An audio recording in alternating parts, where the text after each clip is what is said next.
यहां जिसके दोष बताए जा रहे हैं उसको स्वयं पता चल जाएगा कि ये मेरे बारे में कही जा रही है बात। आप दूसरे में मत देखो, उसको मत कुछ तेरे लिए कह रहे हैं, देख भजन की कोई बात होगी, पवित्रता की कोई बात होगी, देख महाराज जी क्या कह रहे हैं, तेरे लिए कह रहे हैं। अरे तुम देखो ना, उसको वो सुन ही रहा है, उसको सुनने दो। कथा में आप किसी के नहीं हो, आप अपने लिए बैठे हो यहां पर, इसलिए एक दूसरे का ध्यान मत रखो, अपने लिए सुनो, आपके लिए जो उपयोगी होगी बात वो आपको सुना दी जाएगी। आगे क्या लिखा है? तरुणी प्रभुता गेहे श्याल को बुद्धिदायक, कन्या विक्रयणो लोभा दंपति नाम च कलकनम। आगे वर्णन करते हैं, तरुणी प्रभुता गेहे। अब इस बात से कई लोगों को बुरा लग सकता है, लेकिन ये सत्य है। बोले क्या? बोले घर में किसकी चल रही है?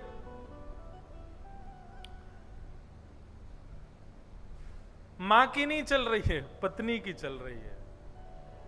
मां बेचारी बैठी है चुपचाप, आप भी वही करो जो ये कहेगी, वही करना पड़ेगा।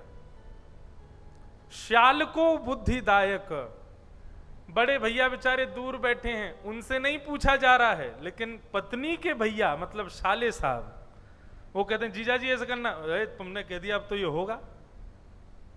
अच्छा, ये केवल हमारे आपके साथ नहीं है, भगवान भी इस चक्कर में फंसे हैं। मैंने एक बार जगन्नाथपुरी में एक संत से प्रश्न किया, मैंने महाराज जी एक बात बताओ, मंदिर की ध्वजा में ये सूर्य चंद्र क्यों बने हैं?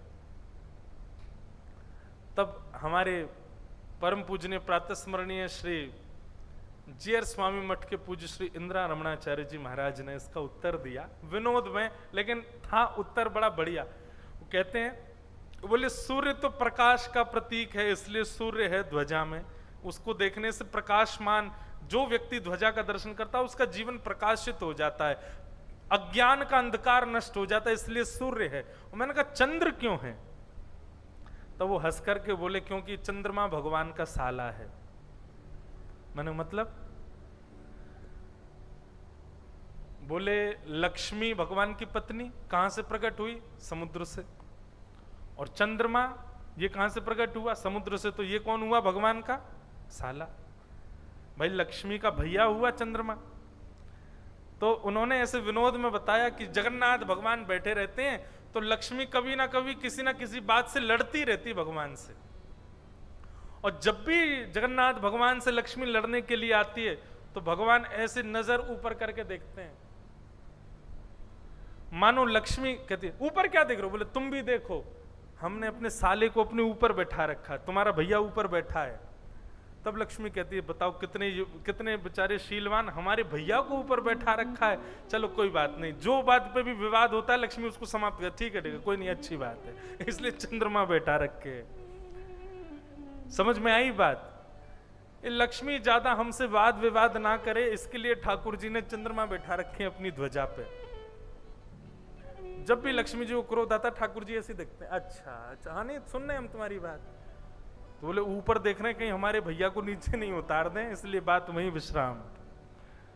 शाल को बुद्धिदायक, अब ये विनोद की बात है लेकिन संत ने कही ये बात।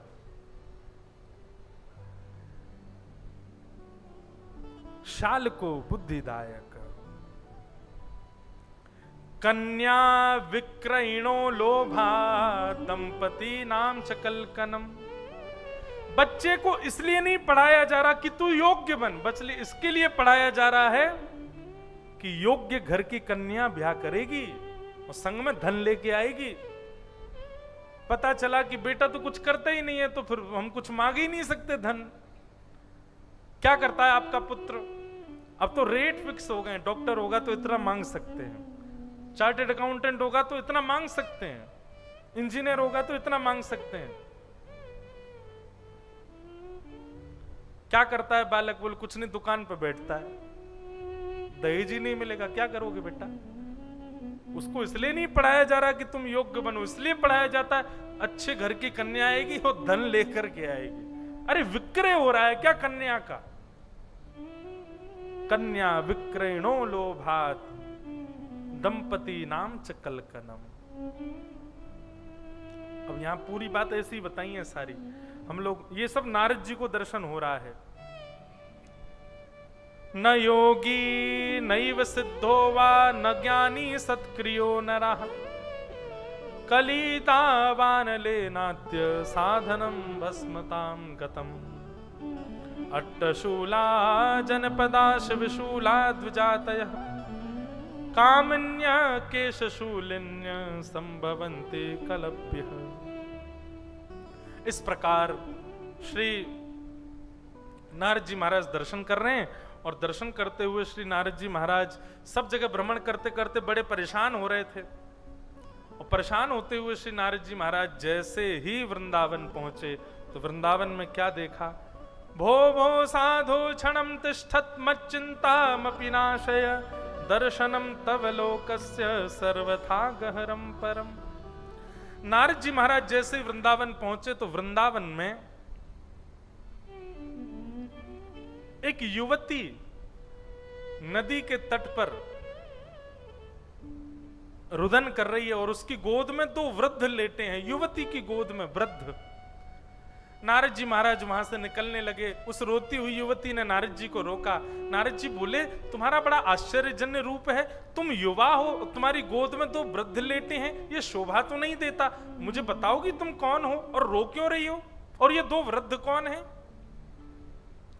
तब उस युवती ने अपना परिचय देते हुए कहा, अहम भक्तिरित ख्याता इमो में तनयो मतो ज्ञान वैराग्य नामानो काल योगेन जर्जरम। मैं भक्ति हूं और ये दोनों मेरे बेटे हैं, ज्ञान और वैराग्य। कलयुग के प्रभाव से कलयुग के प्रभाव से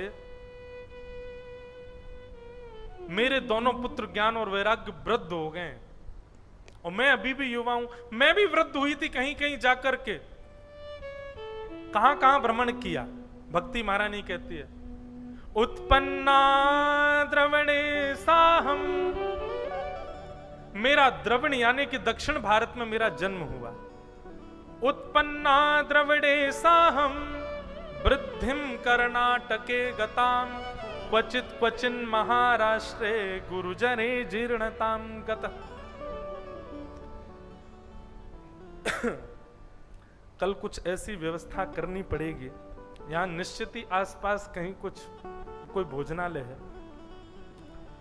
और वहां की पास में ही है, बगल में ही है। तो हमारी भी गले में पकड़ रही है बहुत जोर से, पर हमको तो कथा कहना ही है। अच्छा देखो, एक बात सुनो, इसको व्यवधान मत समझो, इसको परीक्षा समझो। ठाकुर जी आपको देख रहे हैं कि भाई देखो, तुम इस कमल जैसी सुगंधित कथा में भी इसमें व्यवस्थित हो पाते हो कि नहीं। हम कथा कर रहे हैं तो आप क्यों व्यवस्थित हो रहे? आप भी सुनो, ध्यान पूर्वक सुनो, होने दो, उसको प्रभाव मत पड़ने दो। हम खांसते खांसते कहेंगे, लेकिन कहेंगे, आप सुनो। परीक्षाएं हैं, जीवन में आती तो भक्ति में भी आती,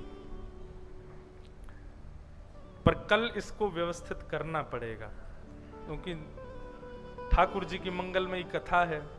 ठाकुर जी के मंगलमय वैष्णव जन बैठे हैं और निश्चित ही जब कथा होती है तो मंगल वैष्णव जन यहां भी पधारते हैं, अभी भी बैठे हैं। तुकाराम जी, नामदेव जी, ज्ञानो श्री जनाबाई जी और श्री पुरंदर जी सब यहाँ बैठे हैं। उन सब के भाव से इसको थोड़ा व्यवस्थित करना है। आइए बड़े भाव से सुनो सब लोग। तो ऐसा छोंक लगाया, खांसी खांसी हो गई। बताओ, हम यहाँ 4 घंटा से सब्जी बना रहे, उसकी छोंक नहीं लगी आप पे? बगल से किसी ने क्या मिर्ची डाल दी है, कुछ डाल दिया, उसकी छोंक इतनी तेज लगी आपको?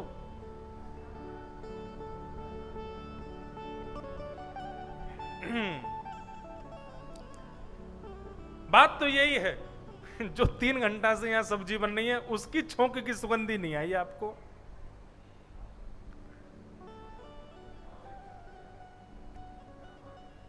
बोलो वृंदावन बिहारी लाल की।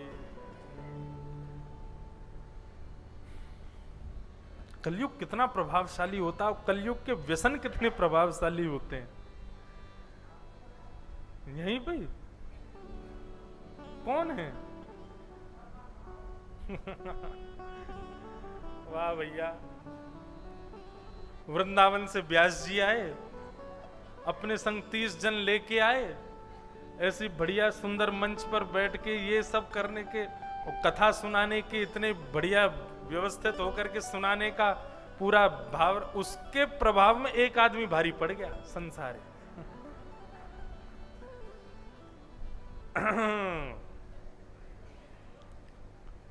बोलो पुंडलीक वरदे हरि विठ्ठल ज्ञान देव तुकाराम श्री पंडरीनाथ भगवान की जय।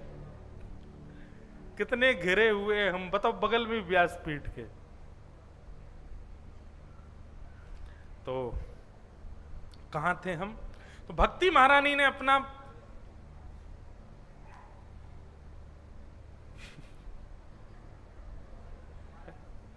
अब पीछे से कोई छींक रहा है, कोई कहीं से खांस रहा है, तो ऊपर ही खांस रहे हैं। तो भक्ति महारानी ने अपना परिचय दिया। भक्ति का जन्म कहां हुआ? दक्षिण भारत में। उत्पन्ना द्रविड़े साहम। दक्षिण में बंधुओं आज भी आपको भक्ति दिख जाएगी। आज भी वहां के लोग अपने नियम कानून रिचुअल्स का पालन करते हैं। हर घर के बाहर आप देख लोगे रंगोली बनाई जाती। सब लोग इधर देखो, इधर देखो, ध्यान से सुनो। अब रंगोली बनाएंगे, और वो रंगोलियां कोई दिन उगने पर नहीं बनती हैं। हर घर की एक माता ब्रह्म मुहूर्त में उठती है सूर्योदय से पहले, और सूर्योदय से पहले ही वहां पर रंगोली बनाती है। उसका कारण क्या है? कि हमारे द्वार पर साक्षात सूर्य नारायण भगवान आएंगे, तो वो जब आए तो उनको बैठने को एक आसन होना चाहिए। हम लोग करते हैं ऐसा? हमारे यहां भगवान आ जाए तो नहीं करें हम, लेकिन दक्षिण भारत में आज भी ये परंपरा।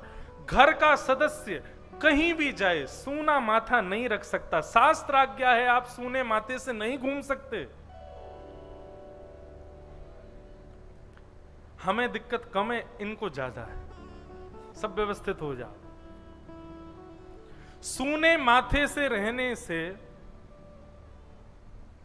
जो व्यक्ति सूना माथा रखता है, जिसके माथे पर कुछ भी चिन्ह नहीं होते, और धार्मिक चिन्ह नहीं होते, वैदिक चिन्ह नहीं होते, तिलक स्वरूप चंदन नहीं होता, ऐसे व्यक्ति को अपराध क्या लगता है वो तो बहुत दूर की बात है।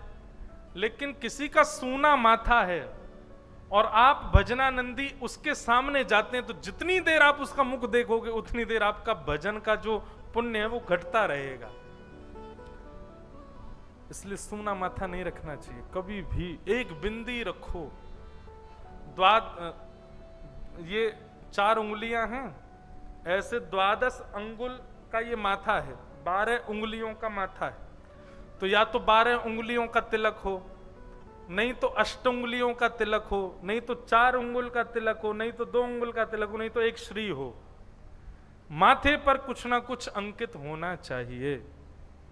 दक्षिण भारत में आज भी हर घर का, चाहे स्त्री हो पुरुष हो, आपको माथा सूना नहीं मिल सकता। एक टीका ही सही, चंदनी से कुछ लगाते हैं।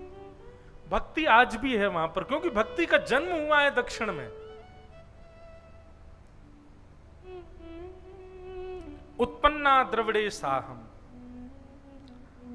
वृद्धिम कर्नाटके गताम। थोड़ी थोड़ी बड़ी बड़ी बाल अवस्था हुई कर्नाटक में। क्वचित क्वचिन महाराष्ट्र, महाराष्ट्र में कुछ कुछ भक्ति रही है। और गुर्जरे जीर्णताम गतः, ऐसा वर्णन आता है गुजरात में जाकर के जीर्ण हो गई भक्ति, गुजरात में जाके वृद्ध हो गई। अच्छा एक बात बताएं, एक संत कह रहे थे कि जैसे ही ये बात हमारे भक्त श्री नरसिंह मेहता जी ने सुनी, कथा चल रही थी तो कथा में व्यास जी बता रहे थे, वो लोग गुजरात में आकर के भक्ति जीर्ण हो गई।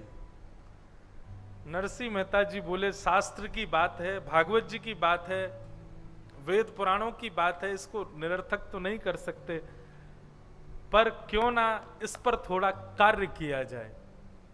और नरसिंह मेहता ने ऐसा कार्य किया कि यदि आज पूछा जाए कि भक्ति सर्वश्रेष्ठ रूप से कहां विराजमान है, तो वो गुजरात में। गुजरात उसका मूल उद्देश्य श्री नरसिंह मेहता।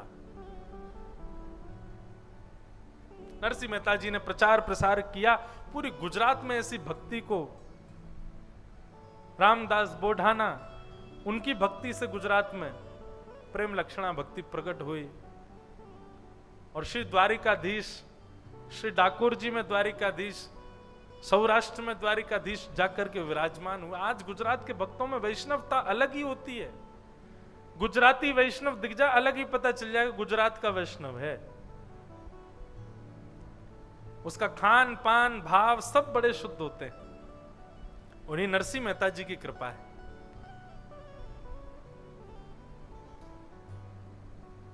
वाह।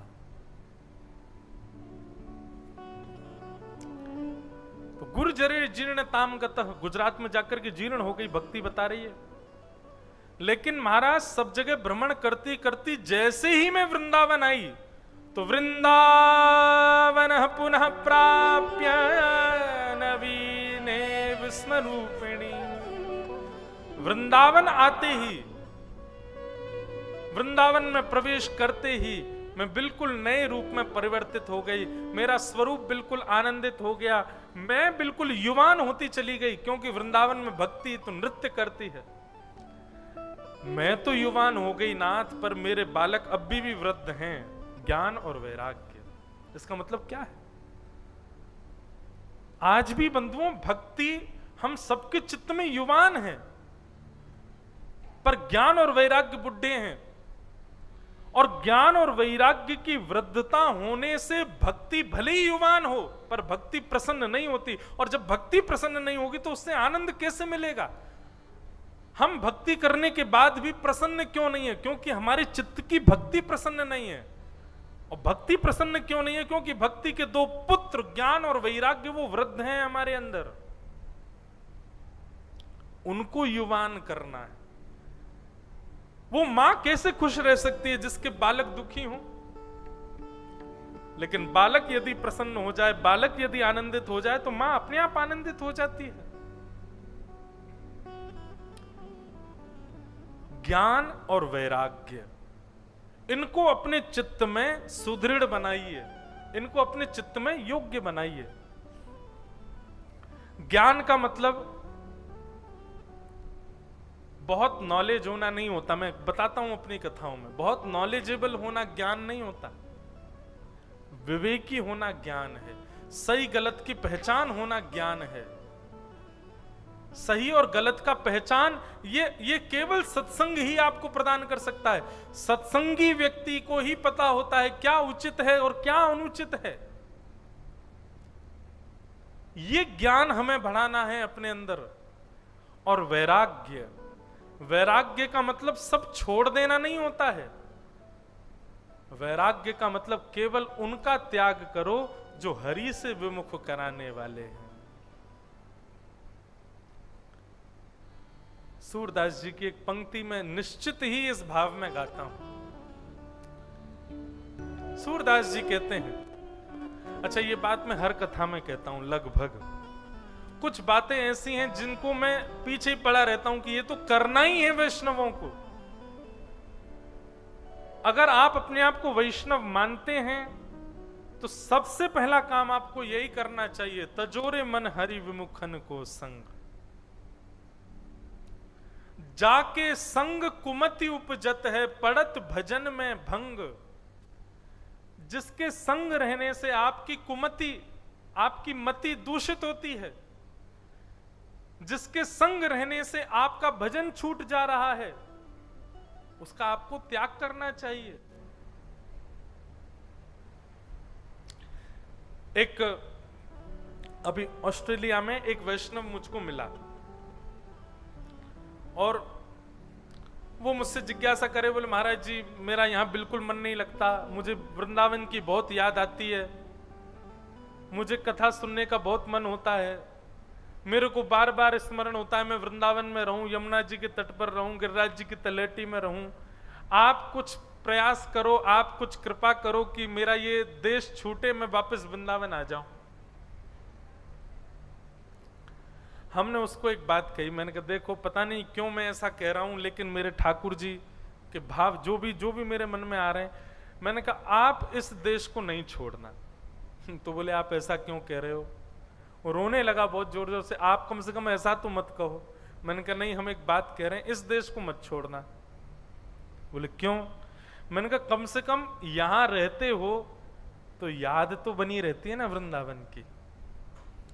यहां रहते हो तो वृंदावन नित्य चिंतन में तो चलता रहता है ना आपके, 24 घंटा यही रहता है कि वृंदावन जाना वृंदावन। मैंने कहा ये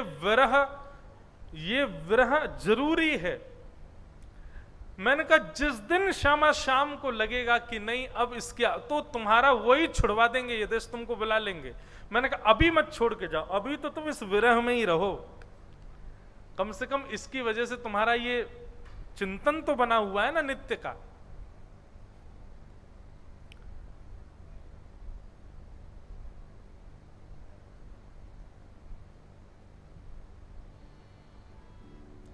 हमारे जीवन में बंधुओं कई बार विपरीत स्थिति या विपरीत व्यक्ति आता है। बहुत ध्यान से सुनिएगा। उस समय तो हमको लगता है ये जाए, ये समय निकले, ये व्यक्ति मेरे जीवन से जाए। लेकिन जब वो समय चला जाता है, जब वो व्यक्ति चला जाता है ना, तब आप अपने आप को पहले से ज्यादा मतलब अपने आप को पहले से ज्यादा निखारा हुआ देखोगे। ऐसा आपके साथ होता है कि नहीं पता नहीं, पर ये होता ही है, सबके साथ ही होता है। बुरा वक्त, बुरा व्यक्ति, बुरा जीवन, बुरा समय, बुरा स्थान, ये हमारे निर्माण के लिए जीवन में आता है। आज कोई व्यक्ति यदि बहुत श्रेष्ठ स्थिति में है ना, तो निश्चित है उसने अपने जीवन में एक बहुत बुरा वक्त भी देखा होगा, बहुत खतरनाक वक्त देखा होगा। अच्छा ही अच्छा जिसने देखा है ना जीवन में, माफ कीजिएगा, वो ना बड़े होकर ज्यादा कुछ श्रेष्ठ कर नहीं पाता, वो बड़े होकर ज्यादा कुछ बढ़िया बन नहीं पाता। लेकिन अपने जीवन में जिसने बड़ी रुकावटें देखी होंगी, बड़ी परिश्रम देखा होगा, निश्चित है कि एक समय आने पर वो एक श्रेष्ठ सीमा को प्राप्त कर लेता है, श्रेष्ठ योग्यता को प्राप्त कर लेता है। अच्छा, आपका प्रश्न ऐसा भी हो सकता है, किसी किसी को महाराज जी हमने देखा है कि वो कुछ नहीं करता फिर भी बहुत श्रेष्ठ बन जाता है, तो वो उसके प्रारब्ध हैं, पूर्व जन्म में करके आया होगा, वो पूर्व जन्म में नहीं मिला होगा उसका, इसलिए पुनः जन्म लेकर के आया, इस जन्म में भोगेगा वो। कई लोग ऐसे होते हैं, कुछ नहीं करते, वो कुछ भी नहीं करते, लेकिन फिर भी उनको बड़ी श्रेष्ठताएं मिल जाती हैं, और हम लोग उनसे जलते ही रहते हैं, बोले बता कुछ नहीं करता, हम इतनी मेहनत कर रहे हैं तो नहीं पहुंच पा रहे, और ये कुछ नहीं करता, ऐसे ही इसको सब कुछ मिलता जा रहा है। नहीं, या तो देखने जाओगे तो पूर्व में उसने कुछ किया होगा, नहीं तो उसके पूर्व जन्म में उसको कुछ अच्छा मिला ही नहीं होगा। बेचारे ने केवल संघर्ष किया, इस जन्म में वो केवल भोगने आया है, वो केवल भोगेगा।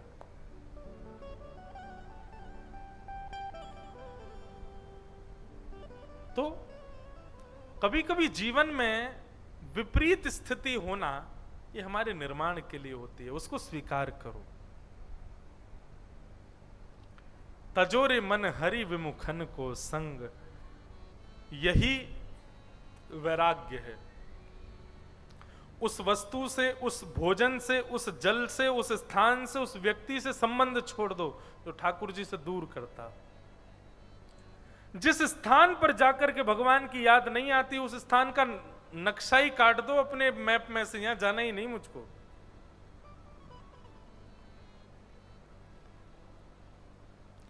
हमको लोग गोवा लेकर के गए, क्यों गोवा का नाम बोलती आप लोग हंसे क्यों? क्योंकि आप लोगों के मन में ऐसी बात बैठ गई है कि गोवा जो है वो केवल स्पेसिफिक इन्हीं कामों के लिए है।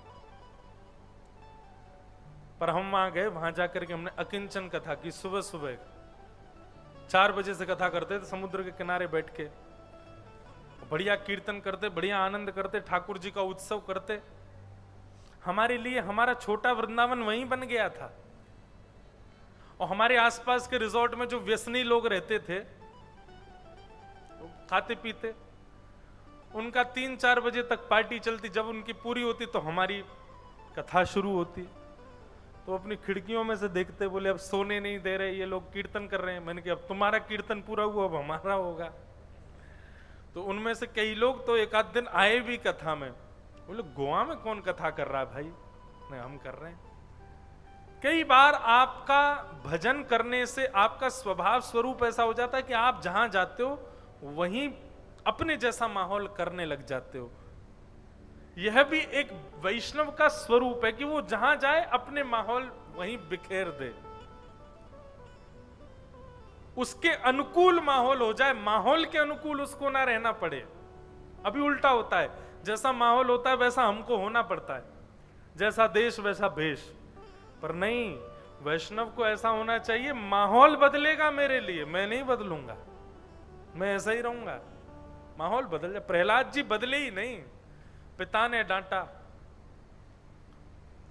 माता जी ने खूब समझाया, पिता ने मारने तक का प्रयास किया, गुरुजन चरणों में पड़े रहते थे, प्रहलाद तू तो मरेगा, हमको और मरवाएगा, मत किया कर, हरि का नाम मत लिया कर, तेरे हाथ जोड़ रहे हैं, पाम पूछ रहे हैं, मत जपा कर इसका नाम, तेरा क्या जाएगा प्रहलाद?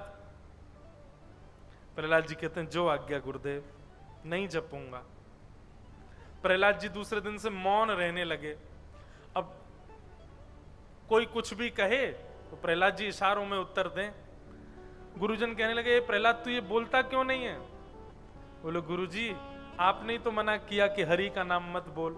बोले हरि का नाम बोलने से मना किया, सामान्य तो बोल सकता। बोले मैं सामान्य नहीं बोलता, जब बोलूं तो हरि ही बोलता हूं, मैं हरि के अलावा कुछ नहीं बोल सकता। और आप कहेंगे हरि मत बोलो तो मैं बोलूंगा ही नहीं, जीभ कटवा दूंगा अपनी, क्योंकि मेरा मुख खुलेगा तो हरि ही निकलेगा और कुछ नहीं है मेरे पास में। सिचुएशन को बदलना पड़ा प्रहलाद जी के लिए।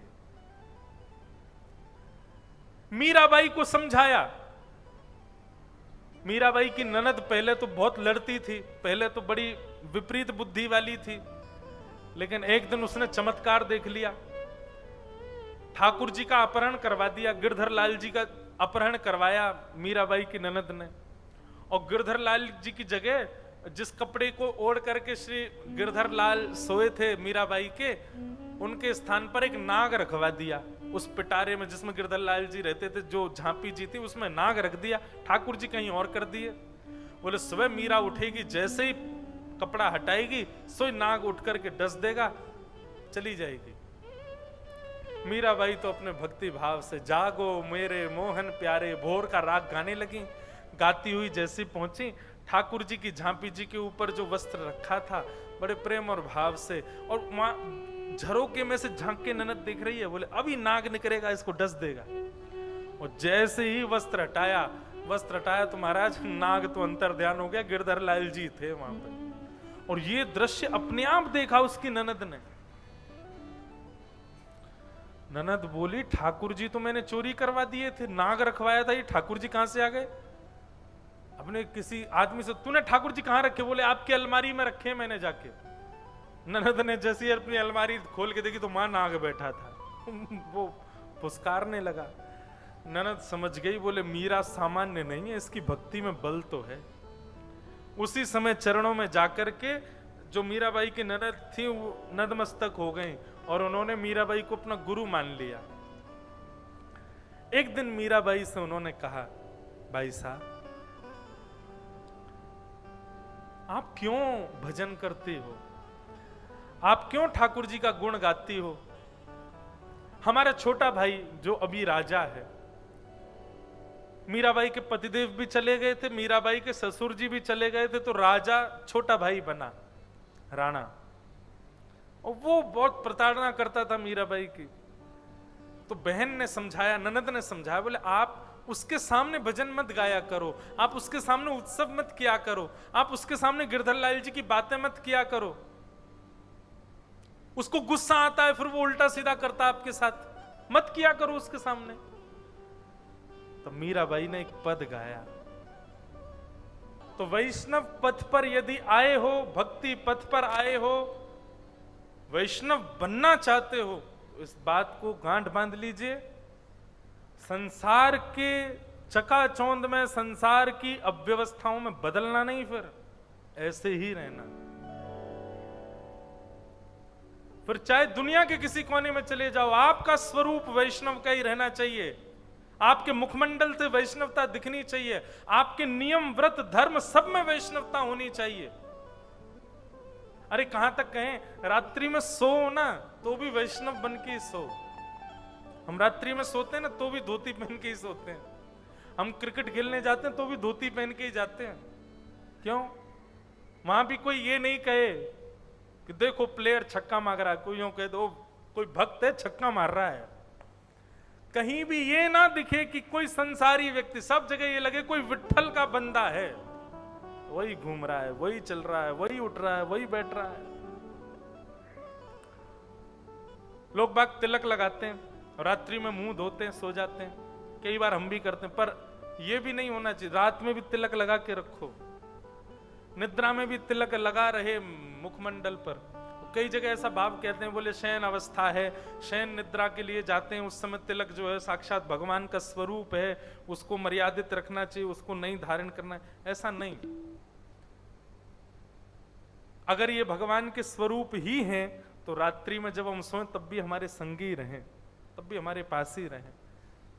और यम के दूत कब आ जाएं पता थोड़ी। नींद में आ गए तो, नींद में यम के दूत आ गए और उसी समय आपका तिलक लगा रहा होगा तो यम के दूत वहीं से चले जाएंगे। वो तिलक पहन रखा भाई, इसको लेके नहीं जा सकते। 24 घंटा वैष्णव भाव में रहो, 24 घंटा वैष्णव रूप में रहो।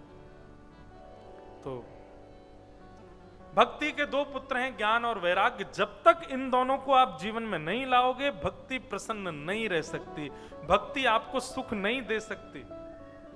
भक्ति करते हुए भी आप अप्रसन्न से ही रहोगे। इसलिए ज्ञान यानी कि विवेक, वैराग्य यानी कि हरि विमुखों का त्याग, ये दो चीजें अपने जीवन में आज से ही करना प्रारंभ कीजिए। मैं तो कितने लोगों को ब्लॉक करवा चुका हूं लोगों से। आज ही व्हाट्सएप पे, फेसबुक पे, इंस्टाग्राम पे, जहां भी है, फोन पे, उन सबको ब्लॉक मार दो जो ठाकुर जी के नाम से जिनको कोई संबंध नहीं। वो चाहिए आपके कितना बड़ा सखा। अरे आप कहते हो है तो हमारा मामा ही, है तो हमारा चाचा ही। अरे भाई, मामा, चाचा, भाई, बंधु भी वही हो सकता है जो ठाकुर जी का है। जो ठाकुर जी का ही नहीं है वो काय बात का मामा, जो ठाकुर जी का ही नहीं है वो काय बात के चाचा, जो ठाकुर जी के ही नहीं है वो काय बात के आपके, किस भाव से आपके। जो ठाकुर जी का ही नहीं है ऐसा सखा कैसे हो सकता है आपका? हाँ, संसारी व्यक्ति का हो सकता है, पर आप वैष्णव हो, आप ठाकुर जी के हो। आपकी तो हर स्थिति में वैष्णव ही होना चाहिए। आपकी थाली में जो भोजन हो ना वो भी वैष्णव होना चाहिए। आपके वस्त्र भी वैष्णव। अब बहुत बातें हैं कहने को। तो इस प्रकार भक्ति महारानी ने अपने पुत्रों का विषाद बताया। नारद जी महाराज भ्रमण करते करते पूछने लगे सबसे कि भैया भक्ति के पुत्र ज्ञान वैराग्य युवा कैसे होंगे? कोई भी इसका उत्तर नहीं दे पाया। तब नारद जी महाराज बद्रीनाथ गए। तब बद्रीनाथ में उनको सनक सनंदन सनातन सनत कुमार मिले। उन चारों ने उत्तर देते हुए कहा, बोले ज्ञान और वैराग्य को यदि युवा करना है तो एक ही उपाय है। बोले क्या?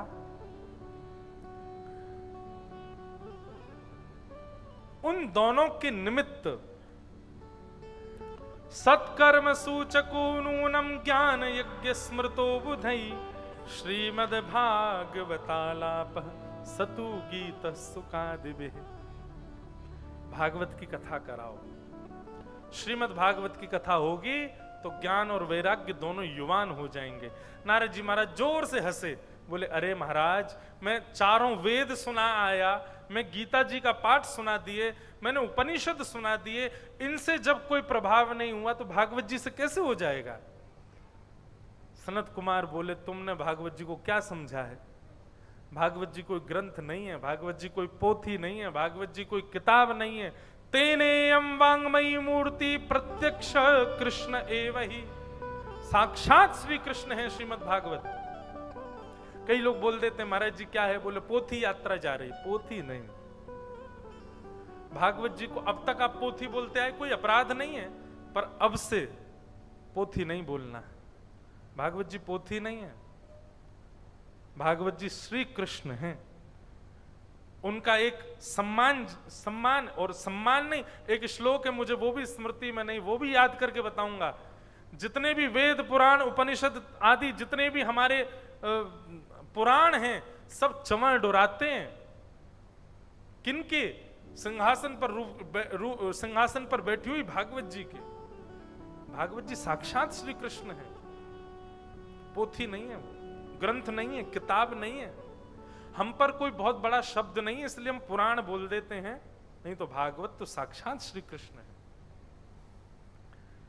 नारद जी महाराज बोले तो भागवत की कथा करानी है? बोले हाँ। किससे कराऊं, कहां कराऊं, कैसे कराऊं? तब सनत कुमारों ने कहा गंगा द्वार समीपे तू तटमानंद नामकम, हरिद्वार के पास में आनंद नाम का वन है जिसको ऋषिकेश कहते हैं। वहां पर गंगा जी के तट पर सुंदर वटवृक्ष के नीचे व्यासपीठ बनाओ, वहीं श्रोताओं के बैठने की व्यवस्था कर दो, भोजन के लिए फल की व्यवस्था, जलपान के लिए गंगा जी की व्यवस्था कर दो, और इस प्रकार से व्यवस्थित रूप से भागवत की कथा कराओ। नारद जी बोले व्यास कौन रहेगा? सनत कुमार बोले व्यास तुम ढूंढो। तब नारद जी ने कहा, बोले महाराज जब व्यवस्था आप ही बता रहे हो तो व्यास भी आप ही बन जाओ। और सनक सनंदन सनातन सनत कुमार भागवत जी के प्रथम वक्ता बने। ये भगवान के प्रथम अवतार हैं सनत कुमार। सनक सनंदन सनातन सनत कुमार चारों वक्ता के रूप में पधारे, और इनका क्रम ऐसा रहा होगा मेरे अंदाजे में तो ये चार भाई हैं, एक दिन की कथा एक सुना रहे हैं, दूसरे दिन की कथा दूसरे सुना रहे हैं, तीसरे दिन की कथा तीसरे सुना रहे हैं, चारों एक ही रूप में, पर चारों विचरण करते रहते हैं इसलिए एक एक करके कथा सुना रहे थे। या चारों एक ही आसन पर बैठे होंगे, एक बात एक भाव कहता होगा, दूसरा उसकी पूर्ति करता होगा, तीसरा उसकी पूर्ति करता होगा। इस प्रकार चारों ने प्रथम भागवत की कथा कही। देवता पधारे, ऋषि पधारे, श्रोता पधारे, गंधर्व जन पधारे, हजारों की तादाद में संख्या में लोग सुनने के लिए कथा आए। और तभी उस कथा में आगमन हुआ। भक्ति सुतौ तौ तरणौ गृहीत्वा, भक्ति महारानी अपने दोनों पुत्र ज्ञान वैराग्य को लेकर के जैसे ही कथा में आई, उसके दोनों वृद्ध बालक तरुण होने लगे, युवान होने लगे।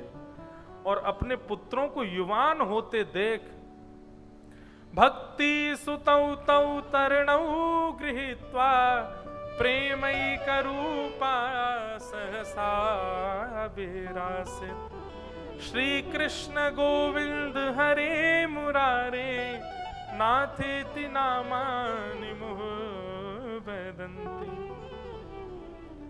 ज्ञान वैराग्य दोनों को युवा होते देख भक्ति महारानी उछल उछल करके नृत्य करने लगी। श्री कृष्ण गोविंद हरे मुरारे, हे नाथ नारायण वासुदेव, कीर्तन करने लगी। कहने का अभिप्राय क्या है? भागवत जी का महात्म चल रहा है। सबसे पहला भागवत जी का पॉइंट क्या बताया था? भागवत जी क्या करती हैं? मृत्यु को सफल बनाने की योग्यता प्रदान करती हैं। कथा सुनने के बाद आप अपना हर क्षण ऐसे जियोगे कि मृत्यु सफल रहे। दूसरी बात अब यहां सिद्ध क्या हुई कि भागवत जी की कथा श्रवण करने से भक्ति नहीं बढ़ती, ज्ञान और वैराग्य बढ़ते हैं। और ज्ञान और वैराग्य जब युवान होते हैं तो भक्ति अपने आप बढ़ने लग जाती है। भक्ति कैसे बढ़े ये उपाय मत पूछिए, ज्ञान और वैराग्य कैसे बढ़े ये उपाय पूछिए। भक्ति तो है आपके अंदर, बस भक्ति को प्रसन्न करने के लिए ज्ञान और वैराग्य, तो वो कैसे होंगे? भागवत से। यहां पर क्या देखा कि भागवत की कथा में आते ही ज्ञान और वैराग्य दोनों युवान होने लगे। बंधुओं एक बात सुनना, कथा आप लोग सुन रहे हो, अभी तो पहला ही दिन है, अभी आज रात में देख लेना, आपको एक दो लोगों में अंतर दिखने लगेगा, उससे बोलो भोजन कर लो। महाराज जी कथा सुन के अब मन शांत हो गया, अब भोजन की इच्छा नहीं हो रही मेरी। एक दो लोग ऐसे निकलेंगे अभी। आप सुबह जब 5 बजे 6 बजे उठोगे तो देखोगे कि एक व्यक्ति आसन लगाए पहली कमरा में बैठा है, ध्यान लगा रहा है। आप कहोगे भैया क्या हुआ? जब से कथा सुनी मेरा मन पवित्र हो गया बिल्कुल। एक व्यक्ति को आप देखोगे वो चलता फिरता घूमता फिरता नाम जपी कर रहा है, वही क्या हो गया? अब नाम ही सार है भाई, और कुछ नहीं है भाई, नाम जपते रहो। ऐसा अनुभव होगा अभी आपको, आज से शुरू होगा। अब शायद ना हो क्योंकि मैंने बोल दिया है।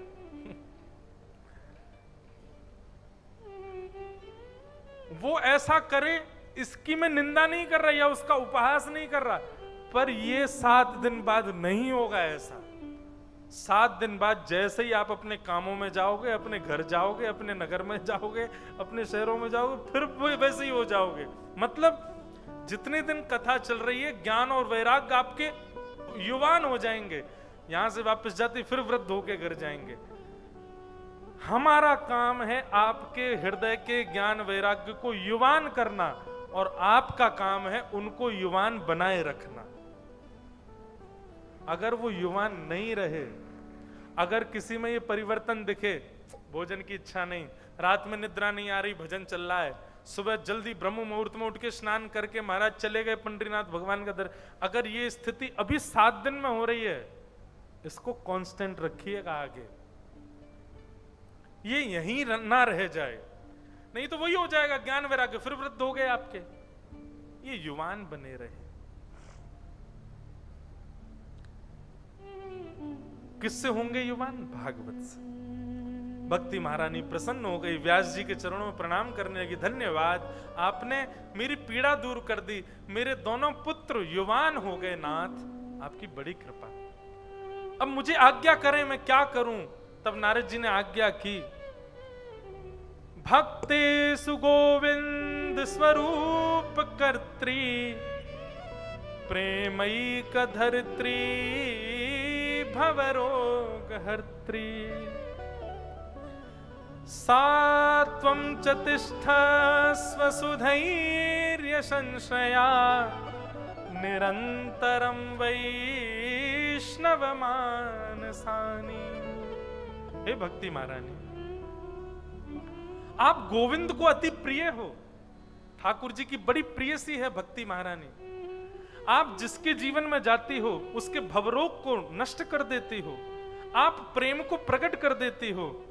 हे भक्ति महारानी, हम आपसे केवल इतनी प्रार्थना करते हैं, ये जितने भी श्रोता यहाँ बैठे हैं ना, ये सब बड़े बड़े पावन हैं, बड़े पवित्र हैं, क्योंकि कथा में बैठे हैं। आप सदा सर्वदा के लिए इनके हृदय में जाकर के विराजमान हो जाओ, बस यही वरदान दो। भक्ति महारानी ने हाथ जोड़ करके नारद जी से कहा, मैं वचन देती हूं, जो भी भागवत की कथा में या जो भी इस प्रकार के सत्संग में आकर के बैठेगा, मैं उसके हृदय में जाकर के विराजमान हो जाऊंगी। पर मेरा काम केवल विराजमान होने का होगा, मुझे सदा विराजमान रखने की जिम्मेवारी उस व्यक्ति की होगी जिसके हृदय में मैं जाऊंगी। समझ में आई बात? भक्ति आ गई आपके अंदर, ज्ञान आ गया आपके अंदर, वैराग्य आ चुका है आपके अंदर, अब वो सदा तिष्ठित रहे अंदर, इसके लिए आपको प्रयत्न करते रहना होगा। इस प्रकार भागवत का प्रथम महात्म, प्रथम सर्ग यहाँ पूर्ण होता है, उसको हम प्रणाम करते हैं। भागवत जी का दूसरा भाव अभी और बचा है महात्म का, वहां से हम कल से कहना प्रारंभ करेंगे।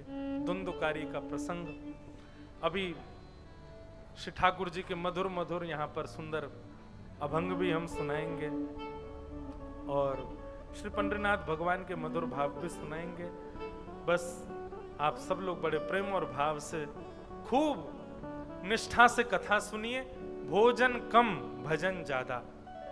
हम तो कहेंगे हलवाई जी भी अगर सुन रहे हो तो भोजन की मात्रा कम ही रखना थोड़ा कम ही बनाओ, कम पाओ, भजन ज्यादा करो। ये 7 दिन के लिए आप अपने अंदर परिवर्तन पाने के लिए आए, और हम विट्ठल को पाने आए हैं, विट्ठल के होने आए हैं, और हमारा कोई अभिप्राय नहीं इतनी दूर आकर के कथा सुनने का। श्री पंडरीनाथ भगवान के इन 7 दिनों में हमें कैसे भी अनुभव हो जाएं, स्वप्न में अनुभव हो, दिनचर्या में चलते फिरते अनुभव हो, कथा में अनुभव हो। मैं तो कहूंगा इनको केंद्र बिंदु बनाओ, ये जो मेरे पीछे बैठे हैं। 7 दिन के अंदर इनके हाथ या आंख या नासिका या कहीं पर आपको अंतर दिखना चाहिए।